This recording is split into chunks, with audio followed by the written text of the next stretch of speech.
Another Founder Wisdom pod. Really fired to do that one. Lon Stroschein is with us. In parenthesis, dude on LinkedIn. Good job on that. I think I have like GPT outreach dude, so that we're two dudes on this podcast. Lon is founder at Normal40, hell of a storyteller. Been there, done that on his side. Highly successful guy as well. And I think an open book, like we had a pre-convo and he's straight up out there. He told me about CEOs coming up to him and just pouring their emotions out because they are not stuck in the rat race, but they are into something that is not fully aligned with either their best versions or their best values. We're going to dive deep into that today. So I'm really, really fired up for that one. This pod is brought to you by podpire.com, which is my company to start, scale, or get invited to a podcast.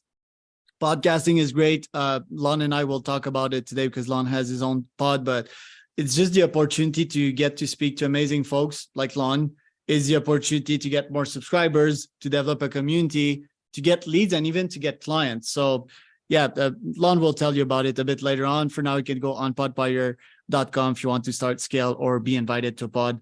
Lon, I'm super fired up to have you today. Can you tell us a bit more about yourself and your background? Yeah, absolutely. Well, thanks for having me on, Charles. I really appreciate it. And by the way, you said we had kind of a pre-call to prepare for this. You didn't mention that the pre-call was about 3.5 minutes. And we decided, yeah, we're going to get along just fine. Let's just go live with this. So here's a little bit about me. I'm a Midwest United States born and raised farm kid. And I always start out with that. My folks are still on the family farm. My sister operates the farm. And by and large, my happiest days are when I'm on the farm, sitting on the prairie, all by myself, to be quite honest, just listening to the surroundings. So it is in my blood, and it's a part of my life that I absolutely love. I had more success in my life than I expected to have, if I'm being quite honest. I thought I was going to go home and run the family farm. It turns out in January, before my graduating semester, I got a call from a United States Senator's office, and he asked me if I would be interested in going to work for him. Long story short, they offered me the job. I said yes. I went to work for the United States Senate for about 6 years. In year 6, we were starting a family. I was now married, and a bank owner, he still owns the bank. The family owns about a $4 billion bank. And they called me up and said, hey, I like what you're doing here. Would you be interested in coming to work for us? Now, I'd never lent a nickel to anyone. I lucked out. I made a positive impression upon someone, and he offered me a job doing something that normally is reserved for somebody who's got 10 years of experience. I said yes. There again, thinking that I might regret it if I don't. So that's always the metric. Will I regret this if I don't do it? And if the answer is I'll regret it, then I do it. If I'll regret it if I don't do it, I should be clear, then I do it. I don't want to live with regret. So I said yes. I did that for 6 years. Then one of my clients in the bank was becoming the CEO of a public company, and he said, I love what you're doing. Well, you set up businesses for us around the world for a public company. Well, I'd never set up. I didn't even have a passport, let alone set up businesses. But there again, I didn't think that opportunity would come along. I thought I would regret it if I didn't say yes. So I said yes. And I spent 14 years with that company, having 3 jobs, growing throughout my time there. And it ended in February of 2022 when we did an acquisition. I was leading mergers and acquisitions. We sold. It was a $2.1 billion transaction. I was on the sell side leading as the executive in charge. And when we transacted, I didn't expect to get a job offer, but I did. Because I was already having feelings about change and taking a bet on me. Long story short, I decided to separate, and I just quit. And I left to go take a bet on me to figure out what was for me next. And that somehow, some way has led me to you, Charles. I'll turn it back to you to see where you want to go from here, man. Wow. Okay. $2 billion. That is a lot of money. Were you nervous at the times of this transaction? How did you handle that?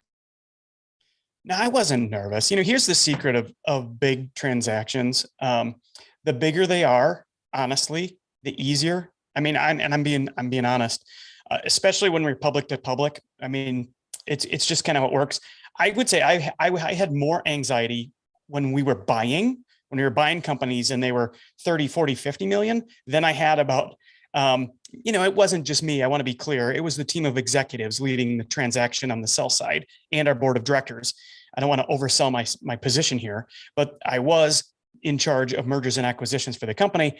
And so it wasn't like this stressful thing. It just required a lot of work that we were prepared to do. So you were just going through the process, going through the motions, answering the questions, making sure communication was good, and you're just going through the process. So I wouldn't say it wasn't nerves from the standpoint of, I can't get this wrong or my job's online. It's just, you're just doing what you're trained to do. How was that transition for you from corporate world to starting your own stuff? Is it something you've been tinkering long about? And was that transition uncomfortable, or again, it was like butter? So here's what happened in probably just before COVID, actually. So we're talking about the end of 2019, early 2020. I was at the top of my professional career. I had achieved way more than I had expected to achieve just 10 years earlier, honestly. I had a big title. I had a big job. I was making great money. I had nice cars, nice house. I had a good marriage. My kids were healthy. And on the outside looking in, everybody would look at me and say, man, this guy's got it. I mean, this guy's crushing it. How could he possibly be anything but just beside himself thrilled with how he's living his life? And you know what? They're right. Why shouldn't I? Why shouldn't I be beside myself thrilled? But at the end of the day, about once every, quarter, I would show up to my office and I'd be the first one there, and I'd walk into my big, I'd leave my nice house. I'd get in my nice car. I'd drive to my nice office. I'd go sit there by myself and I'd go, is this it? It's good. It's good. This is what I wanted. This is what I chased. But is this it? Is this what I'm going to do for the next 10 years of my life? Show up to this office and do mergers and acquisitions. And then I'd feel guilty. I'd be like, well, God damn it. Why can't you just be grateful for this? Why can't you just be happy with all that you've got? And that would buy me. Then I'd quit thinking about it. And that would buy me about another 30, 60, 90 days. And I'd show up in my office and we'd do it all over again. So look, this itch started in the end of 2019, and I separated in early 22. So I went a few years of going through these gyrations of, should I stay? Should I go? Should I bet on me? Should I ride it out? And I finally decided that when my time came, this phrase entered my mind. And I was afraid to leave. I didn't want to walk away from the money. I had this image that I didn't want to tarnish. And I decided that I wasn't quitting. I was finishing. My work there was done. I was the mergers and acquisitions guy. The company that I was an executive of sold. My work was done. So I could just leave, feel great about it, and go do whatever I wanted to do next. So once I gave myself that permission, I gave myself the ability to think openly and freely about, hey, when is your work done? And when are you clinging on too long? And I asked the same question. Will I regret it if I don't go now? I was 46 at the time. Will I regret it if I don't go take a bet on me? And I said, yeah, I'll regret it if I don't do it right now. So my work here was done. I set off. I had no idea what I was going to do. I didn't have a resume. I hadn't needed one my whole life. I still don't have one today. And I just set out, and I showed up on LinkedIn and I wrote about it. I told my story. Here's my story. Here's what I did. Here's what I could have done. Here's what I said no to. I'm going to figure this out, baby. And my inbox lit up. Dudes from all over the world lit up my inbox saying, how'd you know you had enough? How'd you know it was your time? What'd your wife say? What'd your boss say? How are you going to make finances meet? Are you going to take another job? All the questions you'd think you'd have, everybody came to me and I'm like, oh, I get it. People need help navigating this. I'm not alone. There's a lot of people. So fast forward a few more months, I decided to make a company around it. And now fast forward a year and a few months, I've got a book and a podcast, and I coach people through how you navigate that feeling. But you're just a hyper performer, like stuff that you do for you that might seem normal, like for others, it's like, yes, something kind of hard to accomplish. The book, the podcast, I think you were meant for this. I also think you have had a lot of pent up energy. Maybe you were tinkering about this, or maybe that was your normal in the career that you had. So my question for you, and I mean, yeah, you're obviously successful. You have clients like Ryan Morin. I saw that the guy that I read his book, cool guy. How does one achieve that in that small period of time? I mean, the podcast, the book, you started that in 2022. I mean, you're not even like 2 years in. How did you do that? A couple of ways. One, when you are busy at work, busy being an executive, busy at whoever can hear my voice right now, when you show up to work tomorrow and you're busy, you know when you're performing well and you know when you're not. You just do. And chances are, depending on what you're going to do at work tomorrow, whatever you've chosen to do for your career path, you probably found it. You probably decided to go there somewhere between 10 and 25 years ago. So if you're 45, somewhere around the age of 20, you decided to be a CPA, or you decided to be an attorney, or you decided to be a doctor and go to law school, or you decided to be a public company executive, or you decided to be a banker. I don't care. You decided long ago when you were a different person what it is you wanted to do. And you started growing towards that. And over time, you find out a bunch of things you like and a bunch of things you don't like, but you know what success is. So you just lean into that. But over time, when what you want to do leaves you, work feels different. It becomes a grind. It becomes this thing that you know what success is. You know you got to do a bunch of things you don't like to do. So you lean into it and you go do it. And that's where the grind comes from, when you're living off of mission, when you're living from the talents you have, not the talents you want to use. It becomes a grind, and it grinds you down, and it makes you frustrated, and it changes your mood from somebody who's usually pretty happy and loves to hang out with friends to kind of an asshole who doesn't even like to see their friends all that much because you're ground down. So fast forward, that is what I had become used to. And when I started Normal40 and I just leaned into my talents and I got to do the things that I love to do, the things that light me up, you can tell this lights me up. I love talking about this because I love talking to dudes who are in it. They're in the knife fight. They're thinking they're alone and they're not. I want to connect with them. And the more I leaned into that, the more I felt on mission. And that's a term I use in my business. Are you on mission or off mission? You might be doing a mission, but is it yours? Are you on mission? So when I found out and I leaned into this and I just kept doing the stuff I wanted to do, the stuff that felt good, it got me on mission. So how did I do it quickly? I realized that I just did the stuff I like to do. And when you do the stuff you like to do, people notice and they want to be a part of that. And they show up and they participate. And so I just leaned into and with vulnerability into LinkedIn, into social, started a podcast because a dude showed up to me. Adam Eaton is his name. He's spectacular. He showed up and said, I want to do a podcast. I'll do it for you. I said, good, let's do it.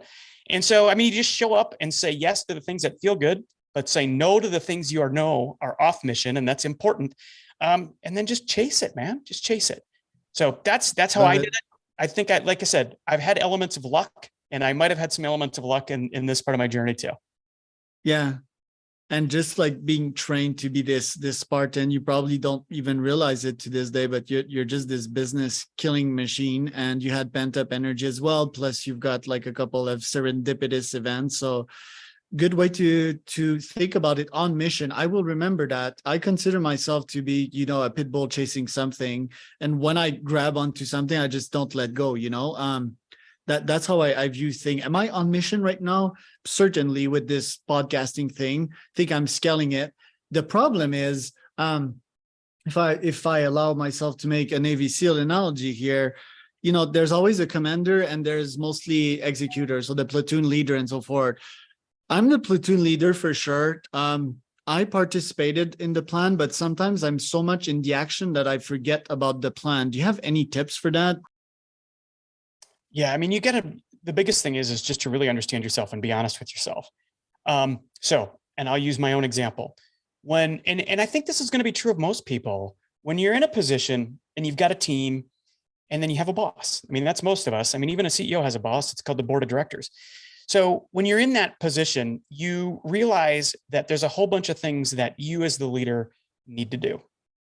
And sometimes we think that there's a whole bunch of things that we should do, that good leaders should do.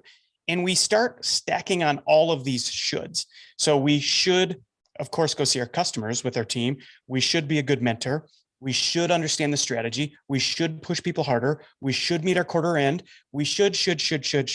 And you get so boxed in to just being an operator that you forget what you like to do and how to lead. So one of the things you've got to do is you've got to take a step back from all of that. And you got to say, well, what am I good at? What do I really love? And what am I just doing because that's what I feel like I should do? Now, some of those shoulds you've got to keep doing. You can't delegate them. There's certain things, but there's a lot of things that you feel like you should do and you should be in charge of that you can let go of. And so I've become very clear in my solopreneurship on things, you know, this as I'm a one guy operation. I'm the only guy and I've got a lot going on. So there's a lot of things on any given day that I feel like I should be doing. But a lot of that I've learned to just hire somebody on, Fiverr or Upstart or something and just hire it out and Upwork. Thank you. Hire it out and get it off your plate. But keep the things you know you're good at and you want to continue to lean into. And I'm telling you, that sounds easy and it sounds like a no-brainer, but it is really hard, especially when you're a W-2 employee, to tell your boss, hey, I'm not going to do this. That is wicked hard. But until you understand what those things are, you're just going to keep doing everything and you're going to burn yourself up. Fully agree. And yeah, I replaced the word employee with bots nowadays because I've tried over 1,000 employees and was dissatisfied with results, although I do have a small team right now. Good answer. I think, we need to stick to our massive impact. We all have that superpower in us. And then if we can massively generate an output in our own business and generate stats on the scoreboard, aka money, I think we need to stick to that, and the rest, outsource it to bots or employees. Love that. Still have questions though with CEOs and execs that you talk about, and they apparently pour their heart out to you on these calls. What are they complaining about? Is it being stuck in a career they don't like? Is it a desire to go all into entrepreneurship like you did? Like, what are these conversations, heart melting conversations about? What a good question. And I'll start out by saying this. Over the course of the last 12 months, I've had 451 conversations, one-on-one conversations, just like this one, with people who showed up to my LinkedIn site or my website, which is normal40.com, and they book a free call. And I call them rambles, and they just show up but they know kind of what to expect. They know that I'm a dude who's done something that they are thinking about doing, and it's free, and they can just show up and explore what is it I went through, and do I really understand what they're going through? So after 451 conversations, I know my guy. I know what they have. These people, and chances are, if you're on the edge of your seat right now, tuning into this going, geez, who is this guy? I probably know why, because I know what you have. You've got good income. You've got W-2 income, and it's safe. And I know you have the ability to take nice trips. And I know that you have the obligation to be the provider for your family. And I know you have a great image, and your image is important to you, not your ego. Your ego and your image are different. You've got an image that you've sought out to create, and you've done it. You've got the title, and you've got a lifestyle that you really enjoy, and you've got the memberships. I know what you have, and it's pretty darn good. And from the outside looking in, everybody wants what you have, and you know it. But what do you feel? Well, you feel like there's a lot of days when you're on autopilot. There's a lot of days when you're kind of frustrated by the pace of things and that you don't feel better than you actually do. You feel controlled. You don't really have as much control as other people think you have. A lot of days you're unhappy. Some days you're lost. You're bored. Sometimes you're annoyed, and you feel caged. It's lonely. Who are you going to talk to? Who are you going to tell about how you feel? No one. The clock is ticking. You're getting older. You can feel yourself getting older. You feel stale, lost. In a lot of ways, you feel stuck. And worst of all, right now, you feel like you've got too much to lose. You're making all this money. You've got all these things. You can't just walk away from this. 20 years ago, you didn't have any of this stuff. Making a trade was easy. You've got too much to lose. So you feel guilty. You feel guilty for wanting something else, but getting everything you've got. Everything you've earned. That's what you feel. So what do you want? You want some control. You want some balance. You want your energy back. Your energy isn't what it used to be. You want to do what you want to do without having to feel like you need to apologize for it or feel guilty for it. You want to stand in line at Disney World and not feel like you need to answer a text to your boss.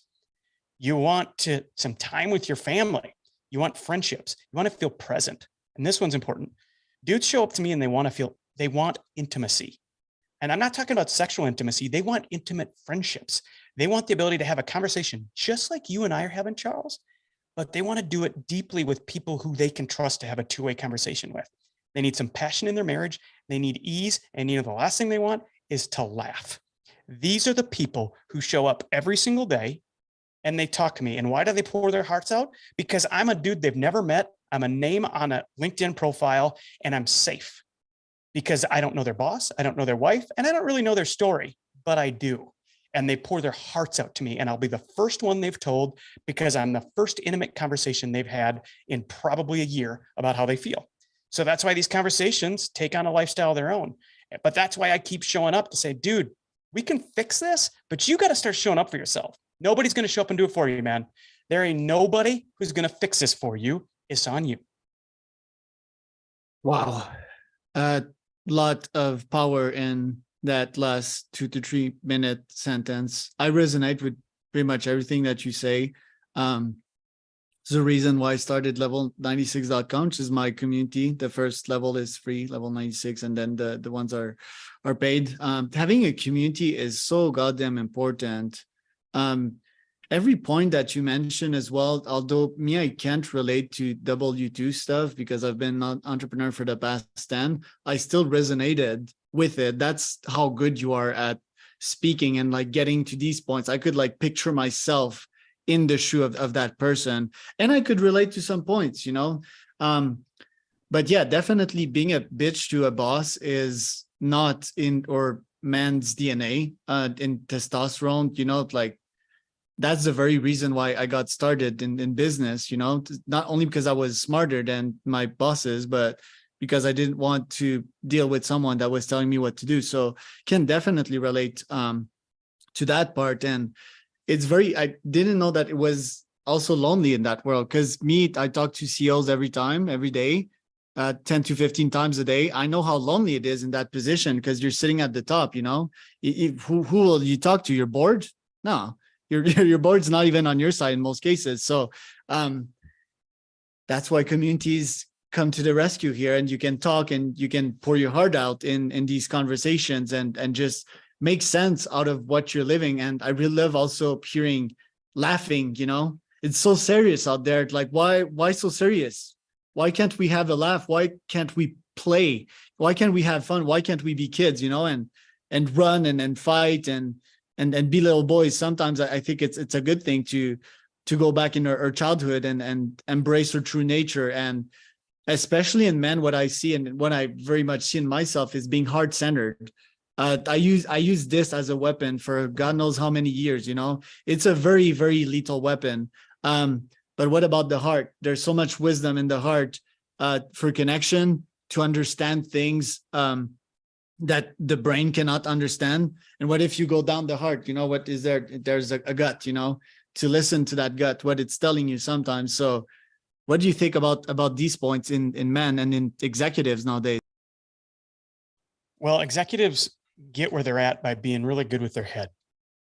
They're being really smart, making good decisions, and they continue to climb by being really good with their mouth and being able to give orders, set a clear direction, communicate well.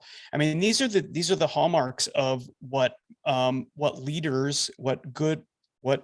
leaders in companies look like. And I'll even say good leaders. You do have to be able to cast a vision and talk about it and communicate well. Those are table stakes for being a leader. But oftentimes we've kind of quit there. We quit our development there. And what I've learned since leaving, especially since also becoming a coach, is that the best leading I do is informed not by my mouth, but with my ears, and by listening to what others are saying and really digesting all the way in, listen to them all the way through. And what are the nuggets of things that they're really wrestling with? And it enables a completely new conversation. So, okay, my whole point of this is you get really good at using your mind. And you think that if you don't have the stats and the proof and all of the information and everything that's measured to make a decision, you won't make a decision. You wait, you send it, you go back to your team. No, I need to know what's the market share of this and who's the number one seller. And you ask for all this bullshit information, which by the way, isn't probably bullshit, but after your third or fourth time of sending someone back, it's bullshit. You're just afraid to make the decision. So what you have to do is at some point along the way, you have to balance your mind, which is trying to keep you safe, and your gut, which is trying to fulfill you and your mission. And you've got to reconcile that. And you can't do that when you're wielding a knife, when you're in the meeting, swinging a knife around, trying to survive the freaking meeting. You've got to do that by escaping, taking some time to yourself, I just told you in the top of this conversation, I told you why I love the farm. That's why. My knives are down. I can just be by myself. I can think from my gut, and then I balance it from my head, not the other way around. And I can do things and feel great about things that feel good.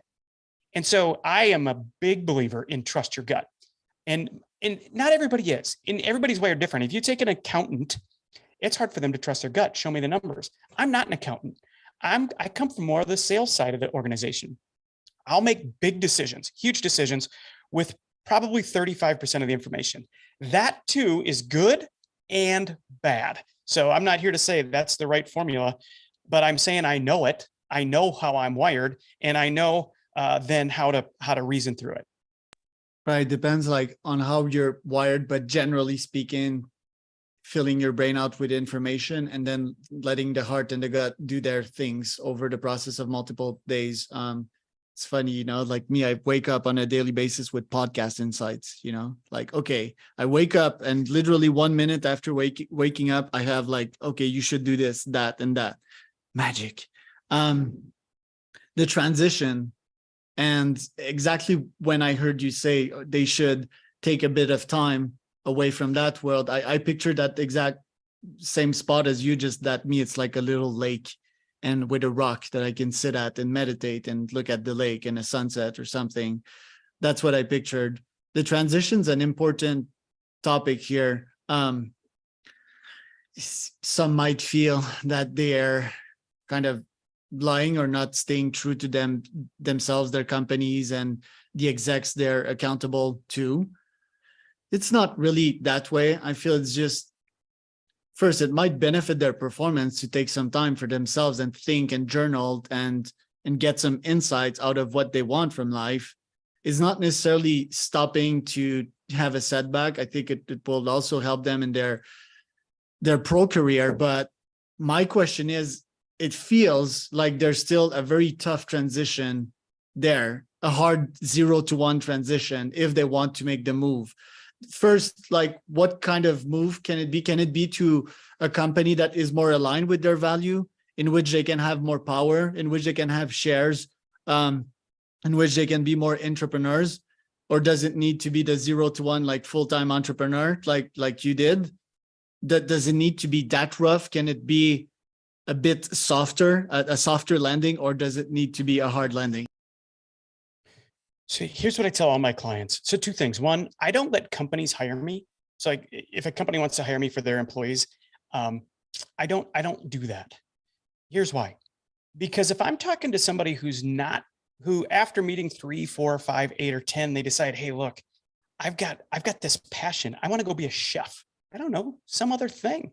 I don't want to have to say, well, I can't talk to you about that. I want to talk to you about why you're not hitting your numbers. I will not, I mean, that's the worst possible thing in the world for me. So I'm only hired by individuals. And the reason being is so that we get to follow them. We get to pull out of them what it is that lights them up, what it is they love to do, what it is they want to, who it is they want to help, where it is they want to live. And we can just pull all of that stuff out. And it takes a long time because you forgot how to dream. If you're 45 and you've been an executive or you've been in your career for 20 years, you've forgotten how to dream. I'm here to tell you. So we got to go all the way back and pull these dreams out of you. And so we've got to start building it from there, and then figuring out what does this look like? And I tell everyone the same thing. I don't care what you do. I don't get to care what you do. I just care that you care what you do, and that we know that what you're working on is where you want to go. If that is a bigger position in your current company, great. If that's better performance in your current position, awesome. If that's a similar job in another company, great. If that's saying, screw it, I'm out, I'm going to go start my own deal, let's do it, baby. I don't get to care. The only thing I care about is that you're convicted by where you're going, and that we've done the work to know that it's the right direction to go next. And then we go. And how's that transition? Is it painful and hard, or can it be livable? It's unbelievable. Once you know your work there is done and you have clarity on where you're going to go next, man, it's the easiest thing. You can't wait to get out.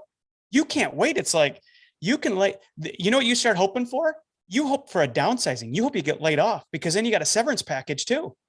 Now, don't get me wrong. I want to be clear. I'm not advocating quiet quitting. That is something completely different. That's bullshit. But my point is, you're so excited to go that it's a bonus if you get canned, because then you get a severance package to go start your next thing. Right. So it's hard when you don't have a plan B. Leaving your plan A is miserable, whether they ask you to leave and you get fired or you leave on your own. When you have a plan B and you're in control of it and you built it and you're excited about it, forget it, man. You're going. You are going. Good luck. Well, it's good luck to them trying to keep you there. Yeah, let me try to describe that. So without the coach, they would feel anxiety. If they're really good, yeah, maybe that anxiety would go away in that transition, I don't know, over 14 to 21 days. But with Lon, they get way less anxiety. They get like a fatherly presence that accompanies them and tells them everything's going to be fine. Yeah, and somebody who's done it before, and somebody who's coached 451 people through this. You know, I could have never imagined 1 year ago, Charles, that this would be my life. I mean, I just couldn't. But as you can see, I'm kind of into it, and I'm passionate about it. But I'm so passionate about it, I wrote a book called The Trade, and this is exactly what we talk about. It's normal, and at some point in your life, you're going to feel called to something. And I don't mean that in the biblical sense necessarily. It might be in the biblical sense. Like I said, I don't care. If it is, great. If it isn't, great. But you're going to feel called to do more. And in that moment, you're going to make some decisions. You're either going to decide to grind it out and tolerate the cap. You're at your cap. You're as high as you're going to go, more than likely, and you're going to grind it out there. And maybe you get lucky in 8 or 9 years and you get the big job. Or you're going to decide to take a bet on yourself. And to do that is not free. That doesn't just happen. You've got to trade something. You got to give something up, but you get a whole bunch of things in return. It's not free. It's not easy. It's not obvious. It's a trade. And the whole book is about that. What you go through, what you feel, examples of other people who've traded. I talk about all of these things. Who are they? What do they have? What do they feel? What do they want? What will they do to get it? Those are the things I talk. And then I talk about my process. You can do it on your own. It's pretty easy. It's 4 steps. Now, it's way better. Hey, guess what? Algebra is easy too. Read the book and then go take a test, or get a tutor and a teacher. It's usually more helpful, but it's just 4 steps and you can do it on your own. But man, if you've got a community, you got a coach, and you got somebody who's done it before, pretty good stuff. Yeah. Love the niche. Love the product. Love the niche. Yeah. I'm really bullish on your business. Last question, though, I don't want to leave without that one. You talked a couple of times about relationships. I love talking to other founders and CEOs about relationship and to get tips on that before we leave. So nowadays, obviously, I'm busy running various businesses. I want to be there for my wife, want to be there for my kids, which are planned in less than 2 years. Any tips on that? Can you be a little bit more specific on just making time for family? More, yeah, it's way more than time. The question wasn't that great. It's like energy, right? Like, how can I maximize the love? Not minimize the pain, but create the best life possible for each of them, my wife, and my children's, I guess, would be a better question. You know, the best answer I can give you is the best thing you can do as an individual and as a boss and as an employee, but certainly for yourself, is to have great discernment and your ability to really discern what is really important and deserves your energy and what isn't that important, even though it can feel like the most important thing in the micro, in the minute by minute, but in the macro, in your big life, it really doesn't matter. If you have that discernment, your life and your ability to allocate time correctly, and it's more than allocating your time, because you can allocate your time with 0 energy left and you really haven't done anything. So you need to allocate your time and your energy through good discernment. And it takes a long time to develop that, because when you're 33 and you're on the path to the C-suite, your discernment says family second or third or fourth, friends, colleagues, work 1, 2, and 3. And look, that's normal. And I'm not here to judge whether that's right or wrong. That's up to you. But that is probably what's happened. And in time, what usually happens is what you choose to prioritize through different discernment changes. But you have to follow that up with action and energy, or nothing changes. So I would say that's the biggest thing. Always take an inventory in the macro. Don't make decisions about what's important in the micro. Sometimes you got to react. Sometimes you got to do those things for sure. But if every part of your life is a reaction to a conversation you're trying to avoid or a conversation you just had, you're doing it wrong. You got to rise up above that and have a solid level of discernment. Love it.